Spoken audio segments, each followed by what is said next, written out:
I'm Delegate Ken Plum. Welcome to our show, Virginia Report. You know, when you have a transportation problem, you're concerned about too much congestion, you've always been able to say, VDOT, what's wrong with VDOT? I'm going to add to your vocabulary tonight. We're going to talk about another agency that has a responsibility for transportation in our area, and it's a group that I think makes a major contribution towards coordination of our efforts to relieve our congestion and make the quality of life better for us in transportation in Northern Virginia. So thank you for being with us, and I want to welcome tonight Kate Matisse. Is that close? Kate Matisse. Matisse. No, I did close it again. Enough. Close enough. Thank you and welcome. You're with the Northern Virginia Transportation Commission. I am. NVTC. Now, why should we be concerned about NVTC and what you're doing? Well, first of all, thank you so much for having me on. I really appreciate it. NVTC, we are the transit agency for Northern Virginia. What we do is we actually help coordinate and fund the transportation, the transit services that we find throughout Northern Virginia. The commission itself is made up of 20 elected officials and appointed officials from everywhere from Loudoun County, including Fairfax County, Arlington County, the cities of Alexandria, Fairfax, and Falls Church. And they're charged with making sure that we see funding that gets to all of the transit agencies that serve Northern Virginia, and also coordinate a lot of the regional planning associated with public transit. Another key important thing that we do is that we are the voice and the place for transit's role within, Northern Virginia's role within WMATA. So we actually appoint the board members from Virginia to serve on Metro's board. And finally, we're co-owners of the Virginia Railway Express. And so working with the Potomac and Rappahannock Transit Commission, PRTC, NVTC and PRTC are the owners of VRE. So we do play a role directly within what goes on with VRE. Now, not to get too much into the Scrabble game, but let's contrast or let's compare. I started off talking about VDOT. That's what people usually think of when they think about transportation and moving around. Sure. Contrast your role with VDOT. Well, so VDOT has a responsibility for the roads and the sidewalks and things like that throughout Northern Virginia. Where we play a role is in what runs on those things, and that would be the public transit. And so we play a key role in providing funding through the state to transit systems like Fairfax Connector and Q, and even through passing along funding over to Metro Rail and Metro Bus. So while VDOT is in charge of making sure our roads are working well, we make sure that there's transit to serve on those roads so we can move people and provide them with transportation options. Now, there's NVTC, but there's WMATA. So let's talk about WMATA for a moment. So absolutely, of course, everybody knows WMATA. WMATA is actually a joint compact, a relationship between the District of Columbia, Maryland, and Virginia. So in fact, NVTC was formed over 50 years ago to help set up Metro, to make it possible to have that rail system. So, our relationship with WMATA is both in terms of providing funding, state funding comes through us to Metro, as well as providing some level of oversight because we are actually appoint those two alternate board members to Metro. So we have a great deal of interest in what goes on with Metro. And so putting those alphabet soup together, NVTC and WMATA are absolutely working together to make sure things are working in Northern Virginia. Now, to drive people absolutely crazy, let's put in NVTA. So NVTA is a fabulous partner organization with us. The Northern Virginia Transportation Authority is a planning entity within Northern Virginia, which also just a couple years ago was a recipient of transportation funds from a dedicated sales tax, specifically for transportation and not just transit, but highways as well. So while NVTC is specifically focused on the transit elements, we work with NVTA because they do the long-range transportation plan for the region, as well as play a role as another source of funding for transit. We work very closely with them. They look to us for a lot of expertise in transit and transit-related matters, and we have a great relationship with them. Now, how does this coordination occur? Obviously, you're not going to be able to drive your bus unless you have a road on which for it to drive. And if you're talking about bus rapid transit, you're talking about a specific guideway for that purpose. Talk a little bit about how that coordination among the agencies occurs. So that is absolutely correct. We cannot have good solid transit that runs on roads like buses and bus rapid transit if those roads are not running and operating the way they should be. So whether it be a specific project, for example, NVTC is doing a study. We actually just wrapped it up, a study on doing bus rapid transit along Route 7 from Tysons to Alexandria. A big part of that is having VDOT at the table. So when we're looking at planning on how you'd want to run good quality transit, perhaps with a dedicated lane for that transit, VDOT is right at the table. And the same thing when we look at things that VDOT is doing. For example, they're doing a lot of work outside the Beltway and inside the Beltway on I-66. We're at the table to talk about when you're doing construction, as well as once those improvements are made, how can transit serve that? So we often serve as a role of either bringing people together or making sure the right people are at the table for those conversations. The key thing about any road improvements is having transit there early. Same thing as when you want to make transit improvements, is make sure the folks who are running the roadways are there at the table early, so they're all a part of the conversation. Some of this seems obvious today as congestion increases, our population increases, the need for transit as well as for good roads. But that's not always been the case. You know, we built the roads first and then we kind of added the transit on, and with some reluctance the legislature started adding money for mass transit.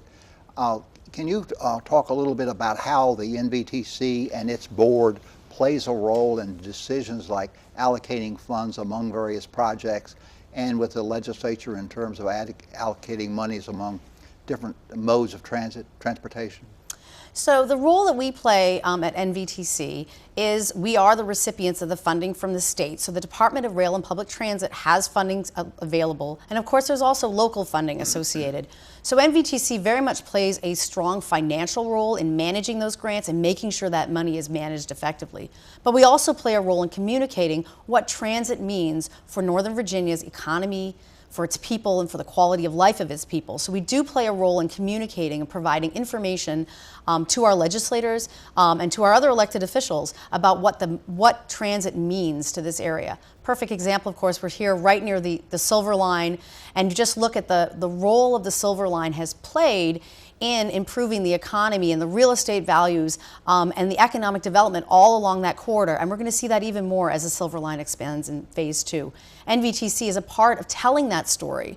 Another part of it is we've been able to bring together the business community to educate elected officials, both at the state level and the local level, about what it means to have good quality transit. So part of it is also getting, again, that facilitation role is getting everybody at the table to talk about how the bottom line of many businesses that have decided to be in Northern Virginia is really because of high quality transit. That is a story that resonates. It resonates down in Richmond, and it resonates up here in Northern Virginia. So we like to be able to bring people together to have that conversation and tell the story. But gee whiz, if you look at NVTC and NVTA, there's only one letter difference. So sometimes there's a discussion, as you know, in Richmond about, well, gee, we should just eliminate one of those bodies and we'd eliminate duplication. Well, there actually really is very little duplication across the two of those. NVTC, as I mentioned before, we were founded to start up the Metro. We have a role within Metro and a role within WMATA, and that is a part of a compact that is a very important document that manages that relationship across the District of Columbia, Maryland, and Virginia. And of course, the other thing that we do is we are co-owners of the Virginia Railway Express. We were right there in getting it started, and we have a very strong responsibility for the success of that system, both financially as well as legally. We are owners of that. NVTA, as I mentioned before, is a planning body who also provides discretionary grant programs. Again, very important, but we are in a unique role because of our relationship with Metro, our relationship with VRE, and the fact that we provide all of the funding through the state for the local transit agencies. I'm a strong proponent of mass transit and worked hard to get the Silver Line extended. My concern continues to be what happens with the trunk of Metro, that is to say the main Metro system that's now 40 years old, 40 years old, limited maintenance monies, and limited maintenance, it appears, and now a whole lot of issues that have been arisen from safety incidents and a lot of bad publicity. How do we get that all turned around? I mean, I know that's not going to be something that's going to happen very quickly, but what can we do to develop a public understanding and a public policy approach that can rebuild confidence, if you will, in our transit system? Well, absolutely, and I think it's, as you said, Metro is the trunk. A good quality, reliable Metro rail is just so vital to Northern Virginia, in fact, the whole Washington, D.C. region. And NVTC is right at the center of making sure that we're understanding what's going on at Metro as well as participating to make Metro a better running system. We've had very close communications with the new general manager. Obviously, he inherited something that has been clearly articulated, has been many decades of challenges in funding and keeping the state of good repair. I think he's doing a very good job of articulating the concerns and taking it very seriously. The reality is it is very difficult, but the most important thing is for us to understand what it means to the economy, what it means to our community as a whole to keep it quality Metro serving. Now, one of the things that's going on, and NVTC is playing a very big role, is in helping to deal with moving people around now that Metro is accelerating their repairs through the Safe Track program. And so through that, NVTC is uniquely involved in being that regional coordinator. So we actually, the moment that we were talking to Metro about their plans and recognizing that this was a huge disruption to people who rely on Metro to get to work, to get to school, to get to doctor's appointments, we immediately brought together all of the regional partners in transportation, folks like Fairfax Connector, folks like Loudoun County Transit, and others, to really come up with creative solutions. How can we help mitigate the challenges of things like the first wave is looking at closing the Orange Line. We know that is a huge commute route.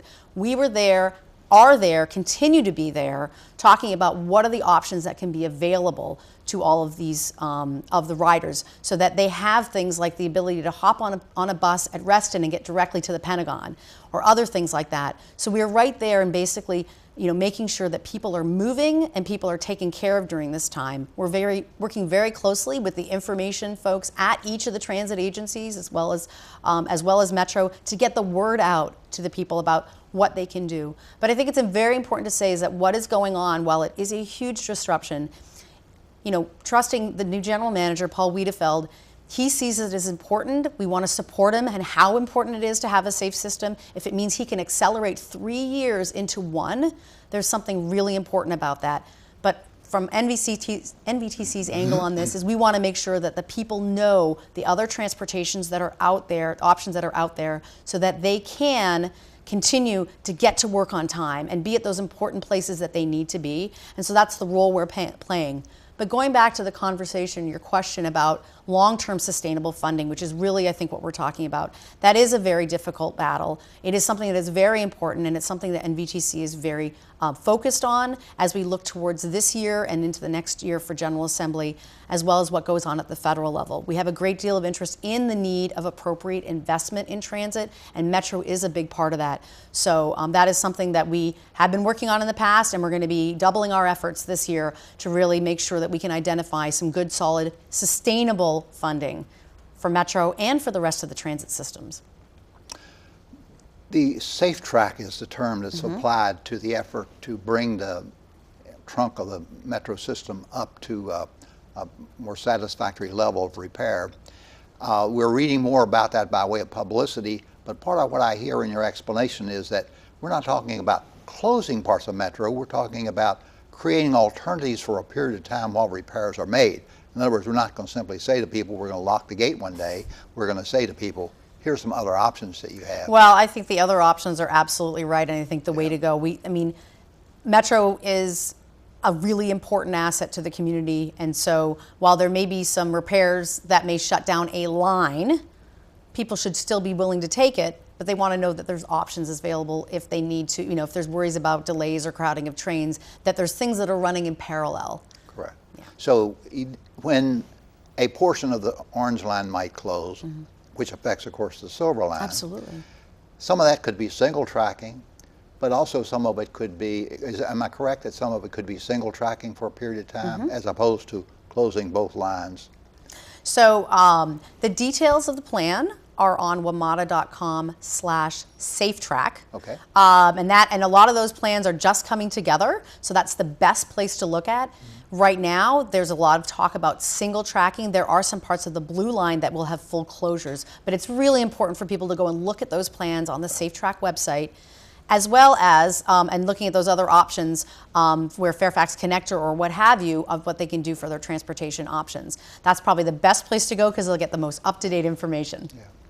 Now, one of the challenges with all this as it relates to Metro is the fact that we are a multi-jurisdictional, not a local set of jurisdictions, but rather 2 states in the District of Columbia. That creates a challenge in terms of both how it's governed as well as decisions being made and funds provided. You've worked with that. So indeed, the relationship between the District of Columbia, Maryland, and Virginia for the future, the funding of Metro is absolutely important. So there is a legal agreement called the Compact that brings us all the 3 jurisdictions together. It definitely, and in fact, there's a great deal of movement to look at some legislation related to safety and a Metro Safety Commission, and that involves simultaneously the District of Columbia, Maryland, and the Commonwealth of Virginia moving on legislation. There's pretty much maybe unique to the country of having a relationship that involves 3 different jurisdictions in the same way as we have here in Metro. In terms of funding, though, this is something that obviously is always a conversation of what the role of the different 3 jurisdictions are in funding. And absolutely, I think what we see is we have a combination of federal funding that goes to Metro, local jurisdictional funding, like Fairfax County provides funding to Metro, as well as funding that comes through the state. So it definitely is a partnership across the local, regional, state, and federal to fund Metro. And so that's just something that's a part of the success, is finding, the ability for all of those things to come together to fund the system. Okay, we're going to, again, advise our viewers to pay attention to the website at WMATA as that unfolds. Beyond that, though, let's turn to some other issues. I-66, for example, if we want to talk about a complex issue, has not been a transit line especially. It's been mostly, in fact, I guess it's solely cars and HOVs. If you want to call it HOV, do you call it HOV mass transit? Well, kind of between. It's a kind of in between. It's definitely not a bad thing because it is more people and less vehicles. Exactly. So what's lots of work underway now, inside the Beltway, outside the Beltway. Talk a little bit about what you know about what's happening with the I-66 plans. Absolutely. In fact, there is a lot of things, and a lot of things that are going to be happening just in the near term, in the next couple years.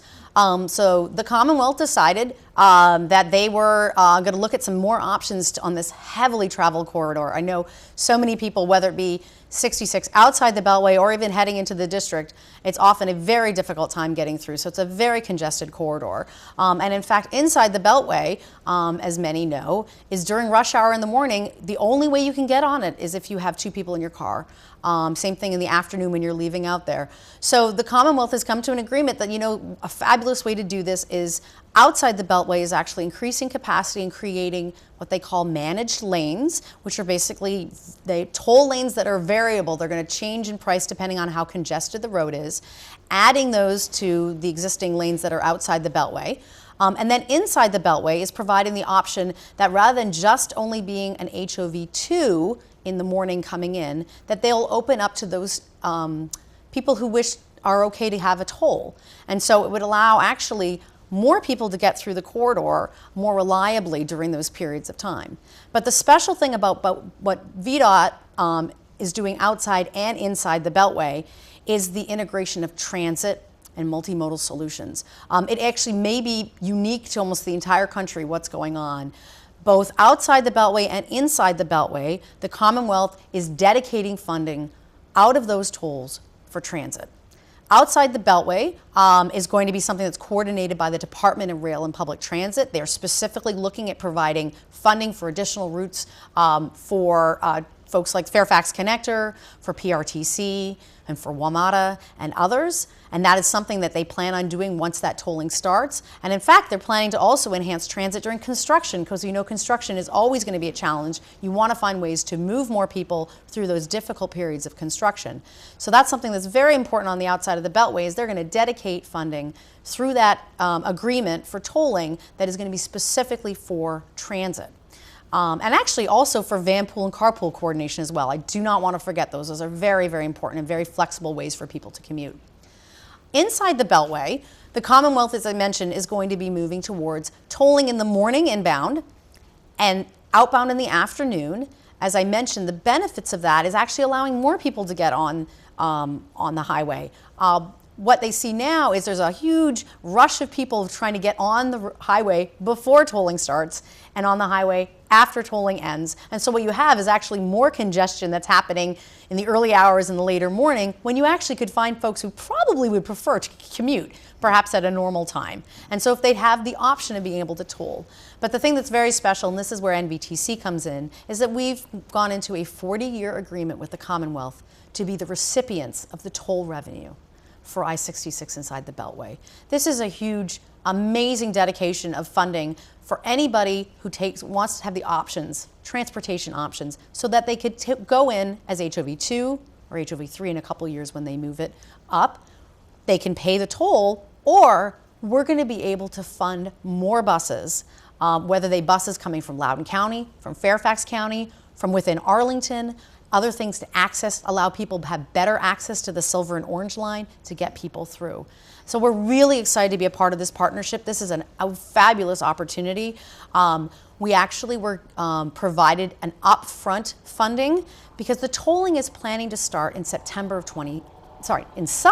of 2017. And so the Commonwealth recognized that before, or the moment the tolling starts, we need to have these transportation options in place. So NVTC this spring did basically a call for projects. We went out to all of the jurisdictions from Loudoun County, even Prince William County, Fairfax, Arlington, Alexandria, Falls Church, and the city of Fairfax, and said, we want to hear your ideas about how you can move people through this corridor. And so we were provided initial funding of $5 million to get something put in place so that day one, people will have the choice to go HOV2, to pay a toll, or have additional transit options. And so right now, we are in the process of figuring out what we're going to do with that first round of funding. So it's very exciting because next Thursday on June 2nd, NVTC, our commission, will be deciding a slate of projects that they would like to forward to the Commonwealth Transportation Board for approval. And we should be able to get, actually it could be anywhere from 5 to 10 million. The Commonwealth said that we know what, we might give you an additional $5 million, and we can start getting transit put in place. So there are things happening by toll day one. So it is, again, it's a wonderful opportunity. It's a 40-year agreement, and it's dedicated funding for transit, van pool, carpool, and other transportation options that are going to help people move through I-66. It, I think, offers tremendous potential. We need to have citizens stay aware of how this unfolds. The idea is not to exclude them from the roadway. The idea is to make the roadway more accessible for more people, yes, to reduce congestion, not add to your frustration, to take it away. Now, we have a little familiarity with that, where we see the service lanes that are on I-95 and how they work on the Beltway.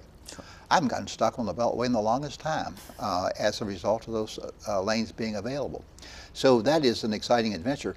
Now, we don't have a whole lot of time remaining, so let's switch over to Route 7 for Sure. a while and talk about what the potential is for Route 7. Again, from Reston, that's a direct route through. What happens with Route 7?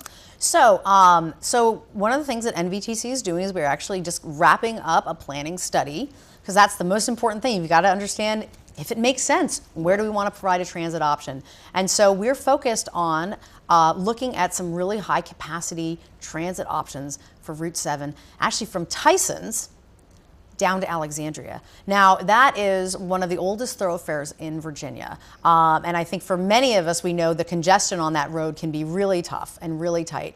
And there are wonderful business areas that, of course, are being served by Route 7. Obviously, Tyson's is projected to have a downtown business area that's bigger than Denver and Houston. I mean, and we can just see that going on. And obviously, with the Silver Line going up there, such amazing opportunities.